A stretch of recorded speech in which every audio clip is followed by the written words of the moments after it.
The first time I stepped into the Ravencroft house, I knew something was wrong. Not just old house wrong, not just creaky floors and peeling wallpaper wrong. I mean the kind of wrong that makes your skin prickle like someone is standing inches behind you, breathing softly against your neck. The air inside felt thick, almost sour, like it had been trapped there for decades along with secrets no one wanted to name. And when I found the journal hidden beneath a loose floorboard in the attic, written in faded ink by someone who signed only Yar, I realized the rumors about the Ravencroft family weren't just stories meant to scare children. They were confessions. And what I did after reading that journal is the reason I'm here telling you this. So tell me, if you discovered your own family had built their fortune on something unspeakable, would you expose them or would you protect the blood running through your veins? I guess I should start from the beginning. My name doesn't matter as much as my last name does. Ravencroft. In the small coastal town where I grew up, that name carried weight. People lowered their voices when they said it. Shop owners smiled a little too stiffly when my father walked in. Teachers treated me like I was made of glass or gold. Sometimes I couldn't tell which. The Ravencroft estate sat on a cliff overlooking the sea, a massive Victorian mansion with black iron gates and stone gargoyles that eroded into twisted faces over the years. As a kid, I thought it was magical. As an adult, I understand it was more like a monument to something rotten. My father, Charles Ravencroft, was a cold, composed man who believed in legacy above all else. "We are not like other families," he would say at the long mahogany dinner table, his fingers steepled in front of him. "We endure." My mother rarely spoke during those speeches. She just nodded and stared down at her plate, her knuckles pale from gripping her fork too tightly. I used to think she was just shy.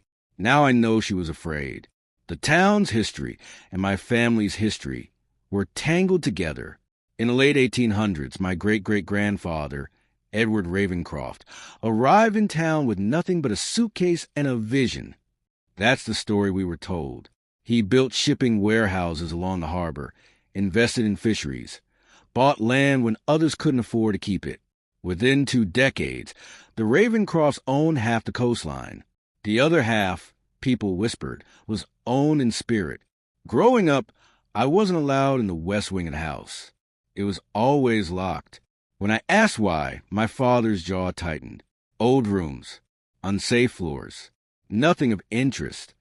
But sometimes, late at night, I heard sounds from that side of the mansion. Not rats, not pipes. Something heavier. A dull thud, a dragging noise.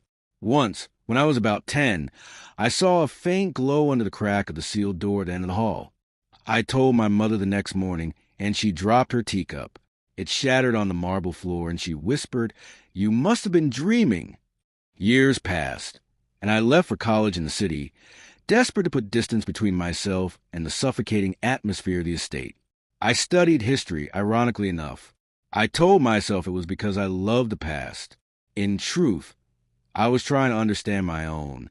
Whenever I came home for holidays, the house felt darker, as if the shadows had thickened in my absence. My father aged, but his authority didn't. My mother grew quieter. Then my mother died. Officially, it was a fall down the grand staircase. I wasn't there. I got the call from my father, his voice eerily steady. "It was an accident," he said. When I returned for the funeral, I noticed the bruises along her wrists as they lowered the casket. I told myself it was from the fall. I told myself a lot of things back then. After her death, I moved back home temporarily to help my father manage the estate. That's what he told people. The truth was, he didn't want to be alone in that house. And maybe, deep down, neither did I. The west wing was still locked, but I had grown up. I had keys of my own now.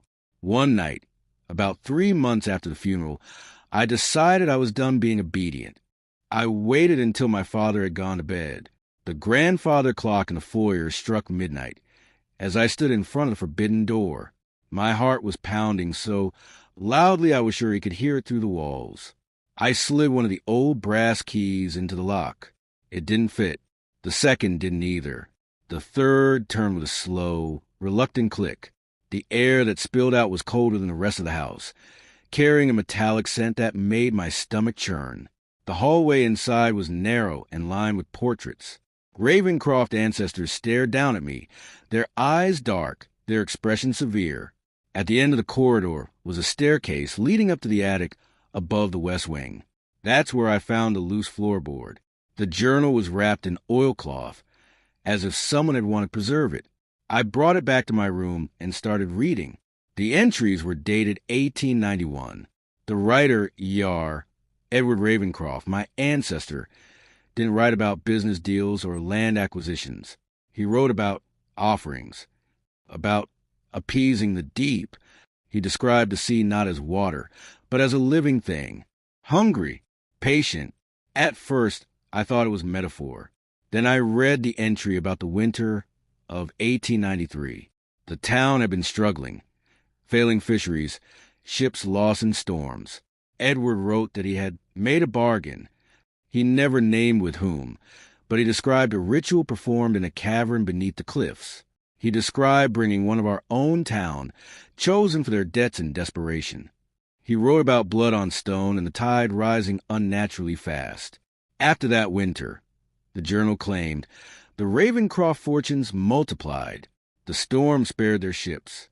Competitors' businesses mysteriously burned down or collapsed.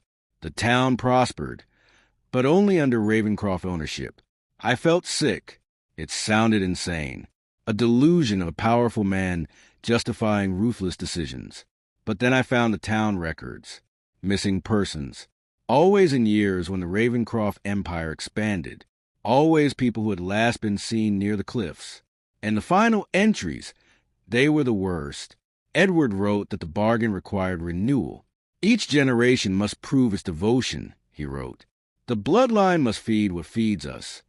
That was the moment something inside me cracked. Because my mother's accident suddenly felt less accidental. So that's the situation I was in. I had a journal that suggested my family's wealth was built on ritualistic sacrifices stretching back over a century. I had a father who insisted on legacy above all else. And I had a mother who died under circumstances I no longer trusted. Before I tell you what happened next, I want you to pause and really think about it. If you were me, would you confront your only living parent? Would you go to the police with nothing but a century-old diary and a gut feeling? Or would you pretend you never opened that door and live comfortably off blood money? Comment below what you have done in my shoes, because I genuinely didn't know if I was about to destroy my family or save innocent lives. I didn't sleep that night. By morning, I had made my decision. I confronted my father at breakfast. He was reading the newspaper, calm as ever. I placed the journal in front of him without a word. His eyes flicked down to the cover, and for the first time in my life, I saw fear crack through his composure. "Where did you find this?" he asked quietly. "In the West Wing," I said. "In the attic. Want to tell me what it means?" He closed the paper slowly and leaned back in his chair. For a long moment, he said nothing. Then he surprised me. He didn't deny it. He didn't laugh it off as madness. He said, "Some burdens are carried so the rest of the town doesn't have to suffer." My blood ran cold.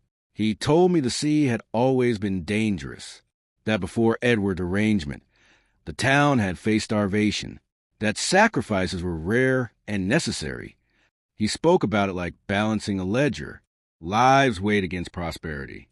"And Mom," I whispered. His silence was my answer.